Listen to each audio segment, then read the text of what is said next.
হরে কৃষ্ণা, রাধে রাধে। সুধীর ভক্তবৃন্দরা, আপনাদেরকে আরও একবার স্বাগত জানানো হচ্ছে সনাতন ধর্ম ইউটিউব চ্যানেলের আরও একটি নতুন ভিডিওতে। 2025 সালের সামনের শনিবার তথা 18ই অক্টোবর পালিত হতে চলেছে ধনতেরাস, এবং ধনতেরাসের দিন আমরা কি করতে পারি। তো বন্ধুরা, ভিডিওটি স্কিপ না করে শুরু থেকে শেষ পর্যন্ত দেখবেন। দেখে যদি আপনার উপকার হয়ে থাকে, আপনি এর দ্বারা যদি কিছু জানতে পেরে থাকেন, ভিডিওটি অবশ্যই লাইক, শেয়ার, সাবস্ক্রাইব করতে ভুলবেন না।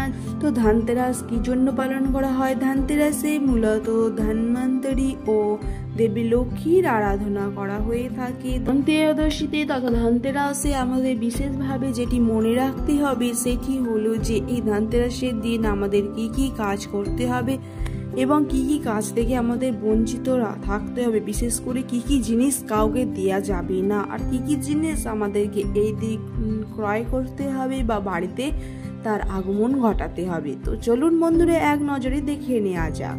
প্রাচীন কাল থেকে মান্যতা আছে যে ধনতেরাসের রাত্রি তথা সন্ধ্যাবেলায় যে 5টি জিনিস আপনি যদি কাউকে দান করেন, তাহলে আপনার সংসারে যে সমস্ত অশান্তির সৃষ্টি হবে তা আপনি কখনোই আর বদলাতে পারবেন না। তো সেই কারণে বন্ধুরা একটু সচেতন থাকবেন এবং এই 5টি জিনিস কখনোই ভুলেও কাউকে দেবেন না। সেই 5টি জিনিস কি?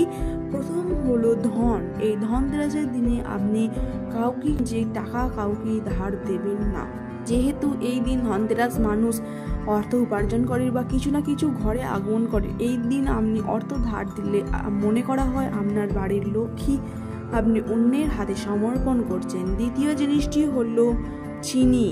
তো বন্ধুরা, প্রথম নম্বর কি ছিল? প্রথম নম্বর ছিল ধনতেরাসের দিন অর্থ বা কিছু মূল্যবান জিনিস। দ্বিতীয় নম্বর হলো চিনি।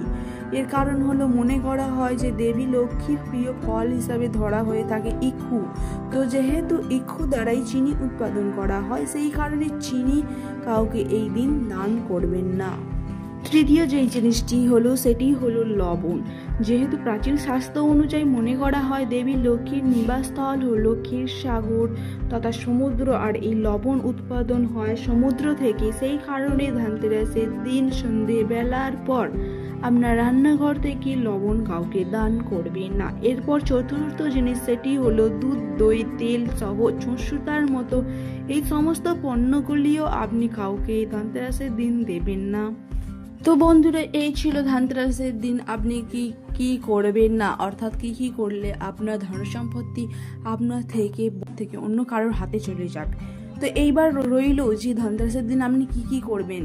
অধিক পরিমাণে মা লক্ষ্মীর আগমন বাড়িতে যাতে ঘটানো সম্ভব হয় বা মা লক্ষ্মী যাতে আপনার সংসারে স্বয়ং অচরা হিসেবে ফিরে আসেন, সেই কারণে আপনার এই দিন কি করণীয়? প্রথম হলো যে আপনার বাড়ি ঘর পরিষ্কার রাখতে হবে, পরিষ্কার পরিচ্ছন্ন করতে হবে। দ্বিতীয় হলো আপনার বাড়ির সদর দরজায় তথা মেন গেটে আলপনা দিতে হবে এবং অবশ্যই মা লক্ষ্মীর চরণ অঙ্কন করতে হবে। তৃতীয় হলো এই দিন আপনারা অকাল মৃত্যুর হাত থেকে রক্ষা পাওয়ার জন্য অবশ্যই যমপ্রদীপ প্রজ্বলন করতে পারেন। চতুর্থ কাজটি হলো আপনারা যে মূল্যবান ধাতু কিনেছেন, সেই মূল্যবান ধাতুটি একটি নতুন ঘটেতে কেনা সেই মূল্যবান ধাতুটি চাল, সুপারি, 13টি পদ্ম বীজ এবং উপর থেকে গঙ্গা জল আর আপনার বাড়িতে থাকা রূপোর কয়েন বা সোনার কয়েন দিয়ে তার উপর পুষ্প দ্বারা সেই ঘরটি পূজা করতে পারেন। যদি আপনার কাছে নতুন কোনো মূল্যবান ধাতু হয়তো এবারে ছোঁয়া দাম, এর কারণে হয়তো আপনি সোনা কিনতে অক্ষম, তাও চিন্তার কোনো ব্যাপার নেই। আপনার কাছে যদি পুরাতন গয়নাও থাকে, সেটিও এরকম ভাবে পূজা করতে পারেন। তো বন্ধুরা, এই ভিডিওটি কেমন লাগলো অবশ্যই কমেন্ট করে জানাবেন এবং এই দিন আপনারা কিভাবে পালন করলেন সেটিও কমেন্টে জানাতে ভুলবেন না। যদি ভিডিওটি ভালো লেগে থাকে লাইক, শেয়ার, সাবস্ক্রাইব করবেন এবং এই ধরনের আরও ভিডিও পেতে এবং এই বন্ধুকে একটু সাপোর্ট করতে অবশ্যই চ্যানেলটি সাবস্ক্রাইব করবেন।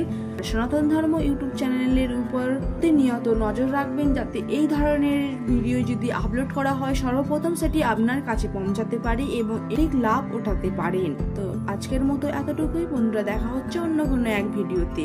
ততক্ষণের জন্য ভালো থাকবেন, সুস্থ থাকবেন।